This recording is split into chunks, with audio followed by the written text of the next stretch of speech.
assessment covers a wide variety of community improvements, other than bond acts, for special assessments such as streets and sewers.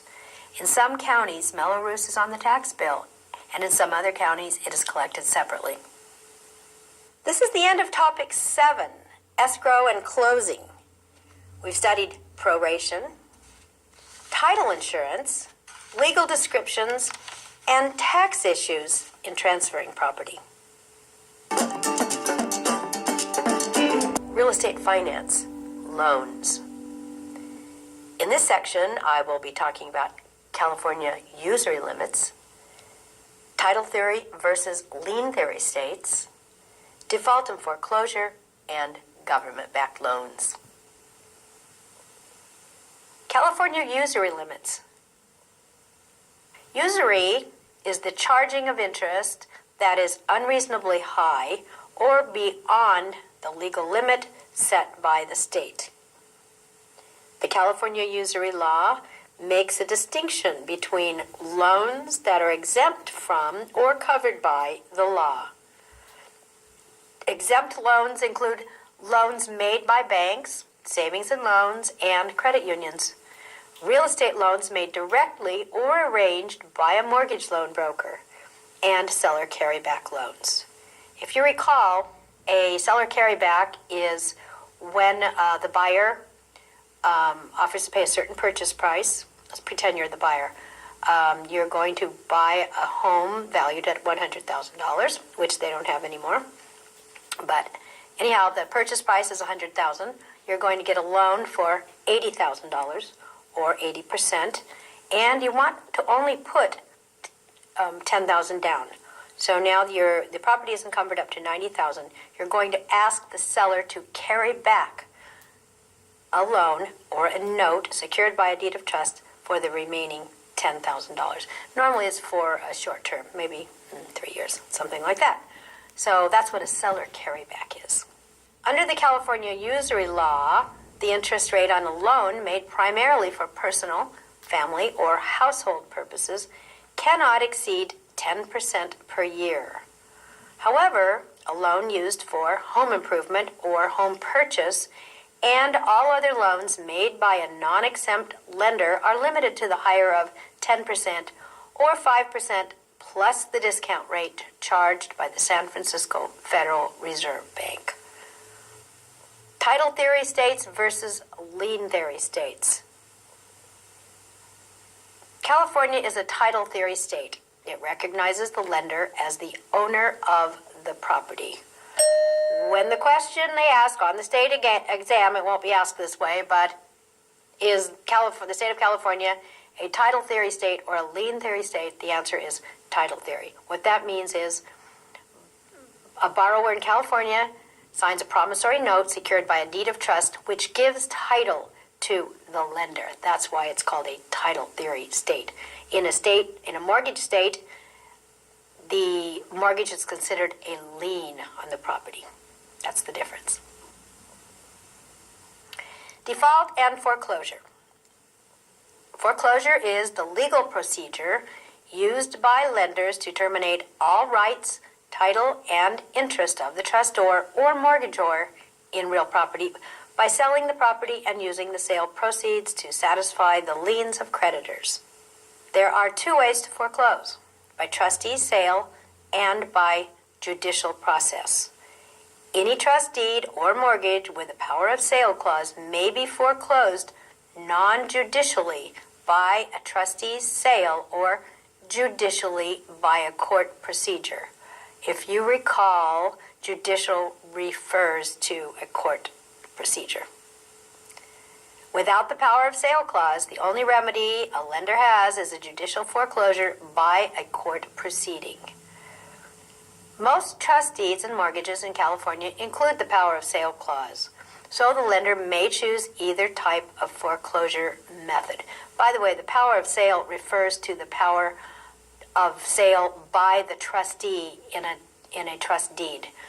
In your textbook, there should be a copy of a trust deed, and you can find that there. That's what the power of sale is. Foreclosure on trust deed by trustee sale, non-judicial. Usually the lender or note holder will elect to foreclose on the loan using the trustee's sale because it's the quickest and easiest method, taking approximately 4 months. First, the beneficiary or lender notifies the trustor, the borrower, of default and requests the trustee to record a notice of default. Anyone who has recorded a request for notice must be notified of the default. If you recall, a request for notice is a recorded instrument that's recorded by any junior lien holders. That means someone who's not holds a lien that's not a first trustee, something junior to that. When it's originated, the holder of that note and trustee, junior trustee, will cause a request for notice to be recorded so that they will be notified in case of foreclosure by a senior trustee holder. So in that way, if you recall or if you don't recall, review privately the whole procedure, foreclosure procedure, and you'll see why it's necessary for a junior trustee holder to be notified of the default on a note that's senior to theirs. The trustee must wait at least 3 months after recording the notice of default before advertising the trustee sale. Then the trustee advertises a notice of sale once a week for 3 weeks and posts a notice of sale on the property. As you can see, the minimum time between recording the notice of default and the trustee sale is 3 months and 21 days. During this time, the trustor may reinstate or bring current the loan up to 5 business days prior to the trustee's sale. The trustee holds the sale and issues a trustee's deed to the highest bidder. A trustor has no right of redemption after the trustee sale. What that means is the sale is the sale. It's final.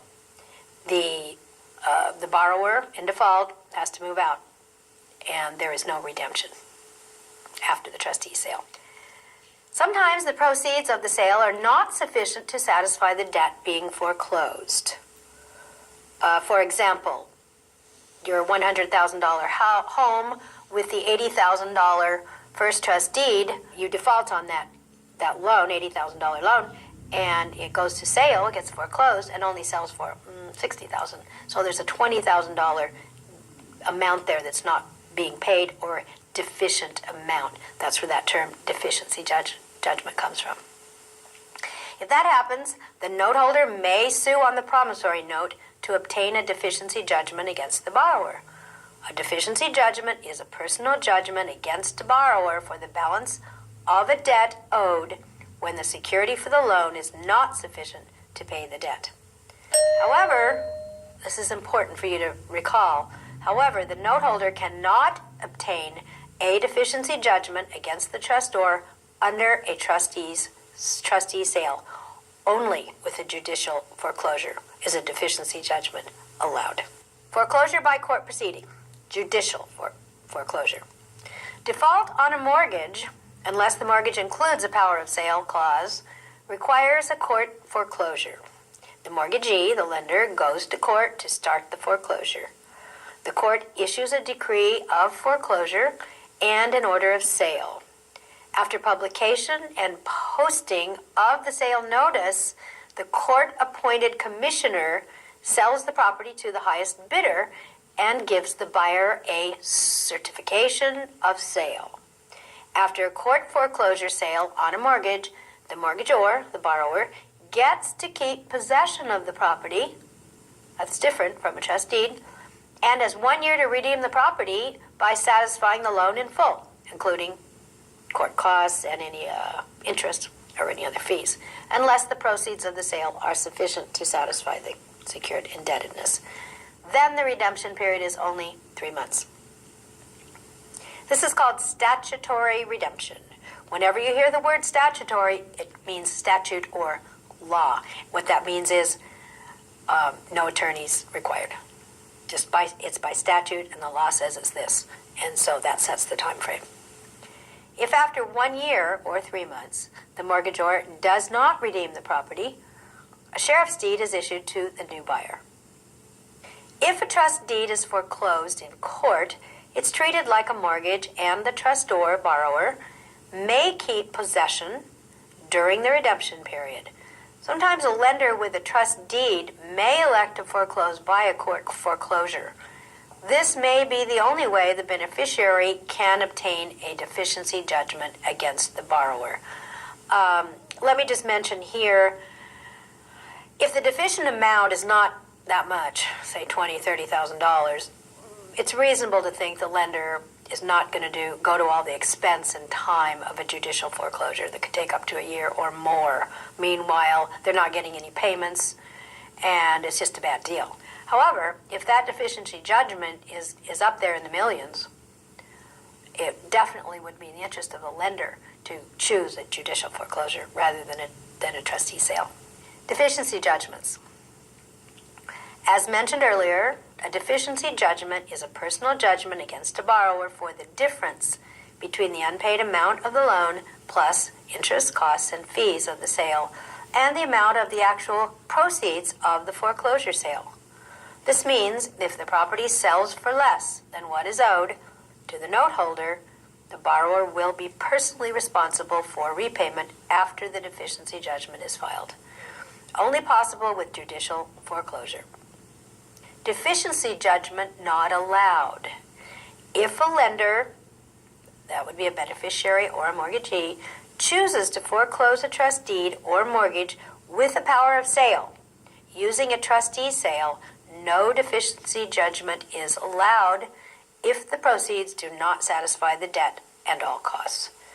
Since trust deeds are used almost exclusively in California to secure loans, the only security for a beneficiary is the property itself. Any other personal assets of the borrower in default are protected from judgment under a trust deed. Additionally, a lender cannot get a deficiency judgment against a borrower if the loan is a purchase money loan secured by either a trust deed or a mortgage. Any loan made at the time of a sale, as part of that sale, is known as a purchase money loan. This includes first trust deeds, junior loans used to purchase the property, and seller carryback financing. A seller is said to carry back when the seller extends credit to a buyer by taking a promissory note executed by the buyer and secured by a trust deed on the property being purchased as a part of the purchase price.